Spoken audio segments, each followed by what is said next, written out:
자, 이번 시간에는 중심극한 정리라고 하는 것에 대해서 살펴보도록 할 거예요. 참고로 공무부의 박사학위 논문이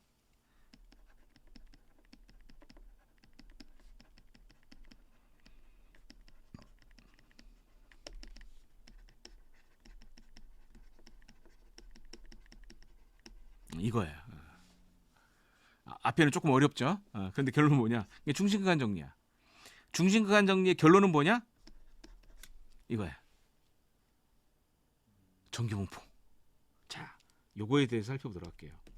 통계학에서 이 정규분포가 발견이 되고 중심극한 정리가 이론이 나오면서 통계가 급격하게 발전이 됩니다. 어떻게 하냐? 어떤 모집단이 있어요. 그리고 이 모집단에 데이터 연속형 변수가 있다고. 우리는 항상 연속형 변수로 시작할 거예요. 특별한 언급이 없으면 항상 연속형 변수예요. 그러면 뭘 구할 수 있어? 평균과 분산을 구할 수 있겠죠. 자, 이때 모집단의 분포는 어떻게 되어 있느냐? 많은 사람들이 착각하는 것 중에 하나가 모집단은 평균이 뮤이고 분산이 시그마 제곱이니까 정규분포이겠구나 라고 착각을 해요. 아니에요. 모집단은 어떤 분포이든 상관이 없어요. 예를 들어서 모집단이 이렇게 생겼어. 정규분포 아니죠? 딱 봐도 아니야. 근데 여기서도 평균 편차를 분산을 구할 수 있겠죠? 그러니까 모집단은 평균이 뮤이고 분산이 시그마 제곱인 어떤 분포일 때, 분포가 아니어도 되고 정규분포에도 되고 T분포에도 되고 F분포에도 되고, 그러니까 모집단의 분포는 상관이 없어요. 우리가 알고 싶은 거는 모집단의 분포를 알고 싶은 게 아니라 모집단의 평균과 분산을 알고 싶은 게 목적인 거야. 그러니까 모집단의 분포 자체는 관심의 대상이 아닌 거야. 그런데 여기에서 뭘 하냐? 표본의 개수가 n개인 표본을 샘플링을 합니다. 그러면 이때 샘플링은 뭐 하겠어요? 특별한 언급이 없으면 확률 추출.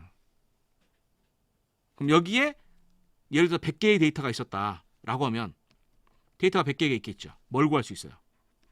평균을 구할 수 있어요. 자, 그러면 이 구해준 요 변수는 어떤 분포를 따를까? 모르지. 뭐 정규분포일 수도 있고 아닐 수도 있고 T분포일 수도 있고 몰라요. 어떤 분포인지 모른다고. 자, 그런데 이런 표본을 한 번 뽑는 게 아니라 또 표본을 뽑아. 몇 개? n개가 100개인 표본을 또 뽑아요. 평균 구할 수 있겠죠? 구분하기 위해서 첫 번째 뽑은 표본을 x1바, 두 번째 뽑은 표본을 x2바라고 하자고. 그러면 이런 식으로 뽑다 보면 i번째 표본은 xi바가 나올 거예요. 이런 식으로 몇 개를 뽑아? xn바를 뽑아요. xn개를 뽑아. 즉 뭐예요? n개가 100개인 표본일 때 표본을 100개를 뽑았다는 얘기예요. 자, 그럼 여기서 무엇을 하느냐?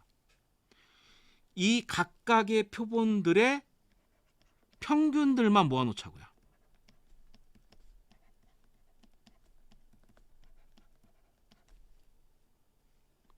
이렇게. 각각 표본들에서 평균들만 모을 수 있죠. 그리고 나서 뭐냐? 얘네들에서 이 100개의 표본 평균, 그럼 이건 뭐예요? 표본 평균의 분포예요. 표본 평균의 분포. 그죠? 평균들의 분포야. 얘네들을 가지고 평균을 구하자고 다시. 구할 수 있겠죠? 평균을 구하면 어떻게 하냐? 평균들의 평균이다라고 해서 이렇게 구해요. X 봐봐. 그 다음에 또 여기서 뭘 구하느냐? 분산을 구해. 평균들의 분산이다라고 해서 이렇게 얘기해줘요. 구할 수 있겠죠? 자, 그런데 중요한 건 이거예요. 재미난 거. 얘네들하고 평균하고 분산을 구했는데 알고 봤더니 이게 뭐더라? 정규분포가 되더래. 즉 표본 평균들의 분포가 평균이 x 바바이고 분산이 x 바의 s 제곱인 뭐가 된다? 정규분포가 된다는 얘기예요. 이게 재미난 이론이에요. 이게. 그런데 여기서 끝났으면 재미난 이론으로 끝났는데 여기서 더 재미난 사건이 하나 발생이 돼요. 어떤 사건이 발생이 되냐? 요걸 가지고 얘를 추정하는 거예요. 그랬더니 어떻게 되느냐? x 바바가 뮤가 돼.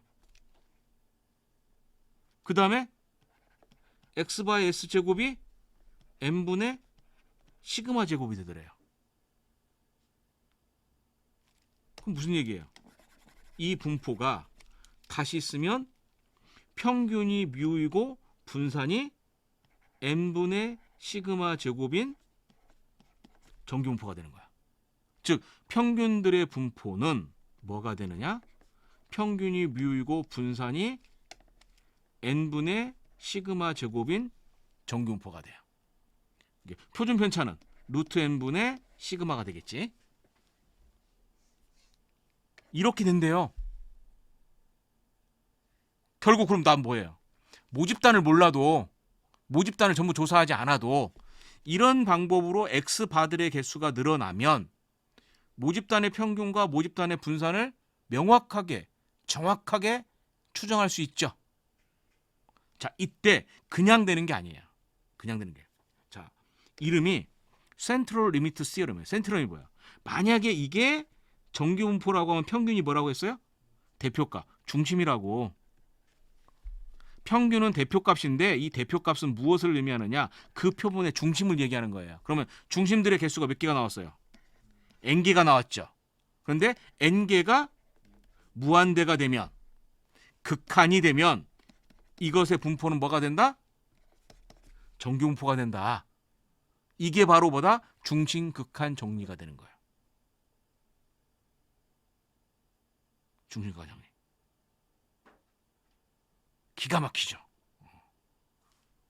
그래서 우리가 뭐라고 하냐면 표본의 개수가 많아지면 중심극한 정리에서 정규분포라고 봐도 된다라고 얘기를 하는 거예요. 근데 엄격하게 얘기하면 틀린 말이에요. 그거는. 왜 그러냐면 정규분포가 되는 게 얘가 정규분포가 되는 거예요? 아니죠. 뭐 평균들이 정규분포가 되는 거예요.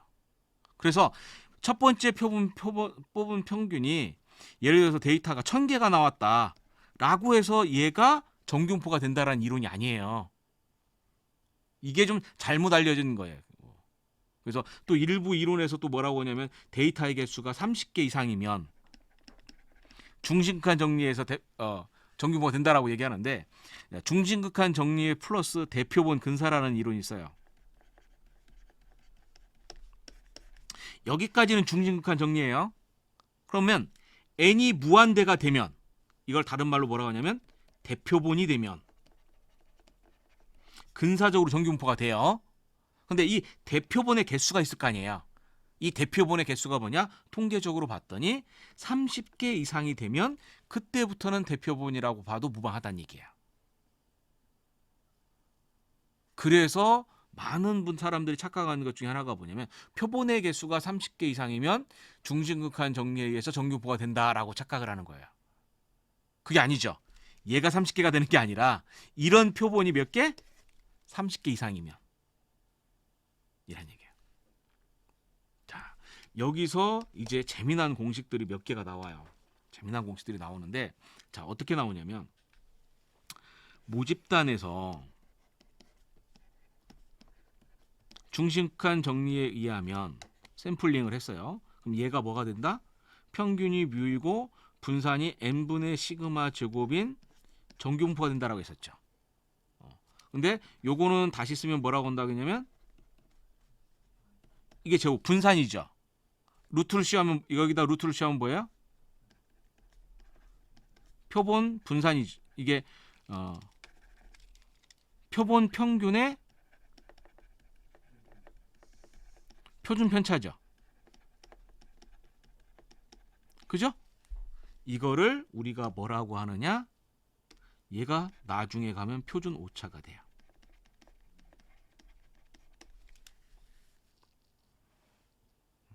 즉 표준 오차라고 하는 것은 뭐예요? 평균들의 변동인 거야. 자, 여기서 표본을 뽑았어. 그리고 이 표본들로 평균들을 구했는데 여기에서도 표준 편차를 구하죠. 이 표준 편차는 데이터들의 변동이에요.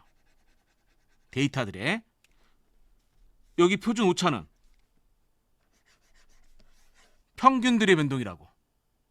표준 편차는 데이터들이 평균에서 얼마만큼 떨어져 있느냐예요. 표준 오차는 평균들이 그 평균, 즉 뭐예요? 모평균에서 얼마만큼 떨어져 있느냐를 얘기하는 거예요. 여기서 이제 우리가 조금 더 나오면 이제 우리가 샘플링 한 거에서 샘플링 하는 과정에서 이제 표본 오차라는 것이 나와요. 그리고 비표본 오차라는 것도 나오고, 그 다음에 표본 편이라는 것이 나오고, 그 다음에 비표본 편이라는 것이 나오거든요. 이때 표본 오차라는 것이 있는데 이 표본 오차라는 개념하고 이 표준 오차라는 개념하고 헷갈려 하시는 분들이 많아요. 근데 이 표준 오차라고 하는 것은 뭐다? 평균들의 변동을 의미한다. 표준 오차가 작다는 얘기는 뭐예요? 각각의 표본, 즉 각각의 표본들, 이 샘플들의 평균이 비슷하다라는 얘기가 되는 거예요. 그래서 표준 오차는 어떨수록 좋다? 작을수록 좋은 거예요. 작을수록. 자, 어쨌든 중심극한 정리는 결국 뭐냐? 모집단에서 이 모집단의 분포가 어떤 분포이던 샘플링을 여러 번을 하게 되면 그 여러 번 한 샘플링들의 평균들의 분포가 정규 분포가 된다. 그런데 이 정규 분포가 그냥 정규 분포가 되는 것이 아니라 모집단의 분산인 모집단의 평균인 무와 모집단의 분산인 n분의 식근의 제곱으로 된다. 라고 하는 것이 바로 중심극한 정리다라는 얘기가 되는 거예요. 자, 여기까지 해서 표본과 표본 분포에서 샘플링에 대한 얘기와 중심극한 정리에 대해서 마치도록 하겠습니다. 다음 시간에는 이제 조금 더 내용을 나와서 통계량하고 몇 가지 분포들, 뭐 T 분포라든가 F 분포 이런 분포들에 대해서 살펴보도록 하겠습니다.